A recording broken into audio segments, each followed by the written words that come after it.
The endless work and hustle culture that most people find themselves trapped in is completely pointless 9 times out of 10. And that might sound like a very controversial statement to start a video with, because most people will say, well, I need my job to make money. I'm not going to say otherwise, but beyond feeding yourself and paying for your own place and your bills, your job is probably quite pointless, and this is a case for most people. And people might say, well, why do you think that is? My opinion is based on what I've seen over the past couple of years, because I know a lot of people who start a job and they end up trapped. They end up in a position that they cannot escape, they have no ambition, and basically their inner drive kind of just dies off. Most people get a job at 18, 20, 21, 25 when they graduate, whatever age, and they're in that job for the rest of their life. As a matter of fact, they intend to be in that job for the rest of their life. And then you ask them how they feel about that. There are some people, I believe, who have a true vocation in the world. I think some people, you can tell by the way they act, you can tell by their attitude, they were meant to be doctors, they were meant to be paramedics, they were meant to be cashiers, right? No judgment in what the job is, but some people really have that purpose, and that's what they were meant for. For a lot of people, though, it's like, well, my job's not terrible, but it's not great, and they just do it forever. Now, this is a huge trap for most people. And it's funny because I'm not going to say easy, but it's relatively simple in concept at least to start thinking about escaping this trap. Now, of course, if you're watching this video and you enjoy your job, this is not going to be for you. But the reality of the modern world is, with so many people not enjoying their job, and with the advent of the internet and all of that sort of technology, it's never been easier to look for alternative paths. But first we need to talk about why work culture as a whole is so negative. And the reality of the work culture in the modern world is, so many people just follow it because it is a path, it's the path, it's the way to go. When we think about the consequences that this leads to, it leads to people just being on a straight line. There is no end goal in sight. And that's the first issue with the hustle culture, the work culture. So many people have no end goal. Never mind a management position or a higher role in the company, they don't even know what they want in their personal lives. Do you want to buy a house? Do you want to become an investor? Do you want to retire comfortably? And so many people that I've seen, even in my age range, and bear in mind I'm only 21 years old, are cruising down this life path towards a head-on collision. And what I mean is, I've seen the effects of this on people literally 25 to 30. This seems to be where it hits, and they realise, right, I'm on a path with no end. There's no end for this in sight. And that is probably a very demotivating thing to face, because you are in a job that you don't necessarily like, you're on a path which is not leading you anywhere, and you'll be trapped in that for years. I feel like that's one of the reasons why so many people have a midlife crisis as well. But getting back onto the point as to why this is so negative, and why this is such a problem, it's because it leads to people being chronically unhappy. And going back to the concept of escaping this world, it all starts with targets, right? Escaping this world of work all starts with targets. So many people are in this pointless work culture because they do not have a personal goal. It's just about getting by every month. They don't want to increase their income. They don't want to invest. They don't want to take risks. They don't want to challenge themselves to a higher paid career or step out of their comfort zone really at all. And this is the first problem. The truth is, guys, especially in this modern world where job security is increasingly low, right? Job security is decreasing, opportunities in work arguably are decreasing, the amount of hours that many people are expected to put in is longer, and then you add in factors like retirement ages, which are, I would say, it's just a matter of opinion, but think about health and society and the cost of pensions. I think retirement ages are undeniably going to rise in my lifetime. You think, really, what is it now, 65, 70? You think that is going to be sustainable for the next 100 years? Because bear in mind, yeah, we're talking a long time off, but what year will I retire, right? If you're 10, what year will you retire? So you think for the next 100 or so years, it's reasonable to say 60 or 65 or 70 will be the retirement age? Probably not. And the trouble, like I say, is most people are cruising towards this car crash with no end goal. And that's what makes it so negative. There's no path, there's no end. And I feel like that's why so many people are so demotivated, so terrified. They have no end goal in sight. They don't save money. They don't invest, they don't take financial risks, sensible ones, in starting a business or reselling something or upskilling, right? Or traveling to a different market to get better job opportunities or business rates or anything like that.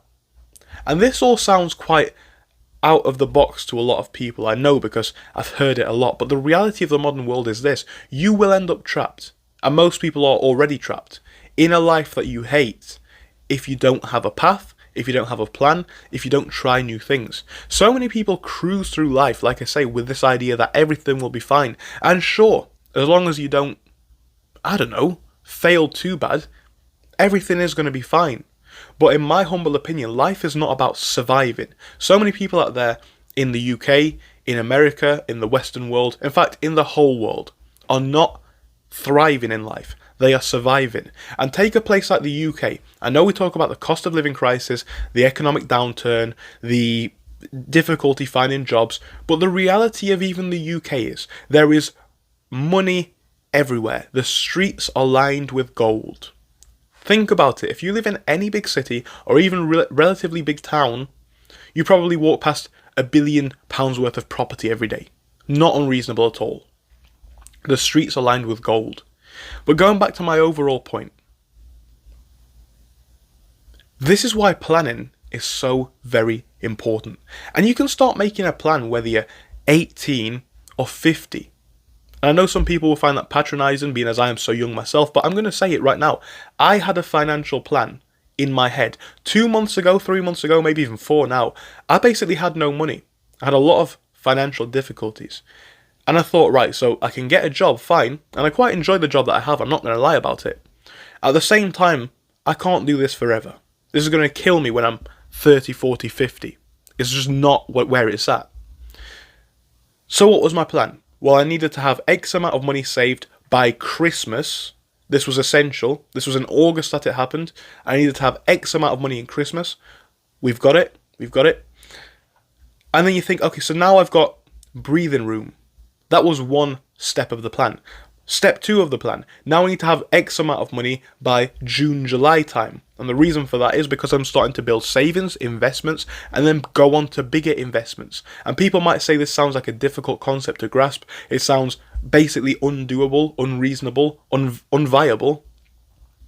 But if you're in a job that you hate, on a path that's leading you nowhere, why not try? Saving. People say you lose money in a savings account. You might lose 10%, 12% a year because of inflation. If you're spending all of your money or saving nothing, you're losing 100%. So I don't want people to talk to me about losing 7 to 12% on inflation when most people are losing 100% due to living expenses. And I know that's tough. I know for a lot of people it's incredibly tough to build a plan to save. But the message that I'm trying to say here is this work culture, for most people, especially if you don't like it, right? If you're in a job that you love and it's all good and you're happy and you're paying the bills and everything's going well and you don't care, not for you this video. This video will not be for you. But especially if you're young, like me, maybe younger, maybe a little bit older, planning is paramount. Because you come to 25, 30 and it's crunch time. We've spoken about this before. I know people right now who are 24, 25, 27 and they are essentially crapping their pants, right? Because they've realised that, right, I'm 24, I'm 27, I'm 30, I work in a minimum wage job with no progression opportunities, I'm living paycheck to paycheck, or I'm still living at home, right, with parents, which is fine. It's fine if it's part of a comprehensive plan. But these people are like, damn. And also add to that, 25, by the time you even do upskill yourself, maybe you get a degree, maybe you get an apprenticeship, well that's going to be at least 2 to 3, if not 4 years. So you'll be 29, potentially, right? Maybe even 30, depending on what skills you decide to go with. People get terrified. I've seen this happen so many times. And it's one of the biggest lessons that I've learned, just looking at the fear, disappointment, and dread on these people's faces. These people are not 30. These people I would consider to be still young. And so many people get trapped in this path for a lifetime. And again, going back to the midlife crisis, we need to ask why. I've seen a lot of people who do not have a midlife crisis. I think you guys have as well. I'm sure a lot of you guys have not had a midlife crisis. But I think it hits so many people hard, probably in the middle age, where, I don't know, their body starts to decline a little bit and they're not as fit and attractive or healthy as they were when they were 20, 21. And they're like, I've just spent 20 years and I've done nothing. I still live in my small town. I'm not making any money. I don't own a property. I don't own investments. I'm not even set to retire at any point because I've not got enough money for it. I don't even know what's going to come next. And it's one thing to live like that when you're 20, 21, 23, even 25, right? That's one thing. But when you see it happen with people who are 30, 40, sometimes even 50, I'm not judging. Everybody do what you want. Not my place. Look, I make my money. I've got my goals. I don't care what anybody else thinks. I don't care what anybody else does. No offense by that, but I want you guys to follow your own path. So don't take my word as advice. But it's a scary concept. And I think what most people do not realize about all of the pains in their life is that there is no end without searching for one. No one's going to just come. And I know this is a big thing that everyone says, no one's coming to help you. But seriously though, no one's coming to give you a nice sports car, or even if you want a simple life. Rent prices will likely increase in the future. Mortgage rates are probably going to become more difficult to pay. Job security, we've already spoken about that. Return on investments, there's opportunities out here every day. But so many people don't want to take them. They're afraid to take them. They talk about risk. But what they don't realize is that they're on a one-way path where they are not making any progress. If you're happy with where you are, if you're happy with the path that you're on, this is obviously not for you. I know a lot of people are going to say, I was 25 and I skilled myself up to be great. I'm super proud of you. I'm happy for you. And that's good. But for most people who do not feel this way, it's crunch time now. Because all you're going to be doing is kicking your problems down the road. And even at 25, right, the societal expectations and perhaps even the personal expectations are going to grow on yourself. Save yourself the time now. If you can live at home with parents, shame-free, yeah, maybe you've got to pay rent to them. Maybe you've got to help with some chores. And maybe there's some things that you don't like about living in this property. But at the same time, if you can save that much money at 21 up to 25, what are you going to save? I'd say you could save a minimum of £10,000 in 4 years. If you can't do that, I don't know what to say. If you even work part-time and you can't save £10,000 in 4 years, what are you doing? Realistically though, you could probably save 25, maybe 30, maybe 50 grand. Now what's happened? A property's become a lot more affordable because you've got a great deposit. Maybe you could even buy a flat outright.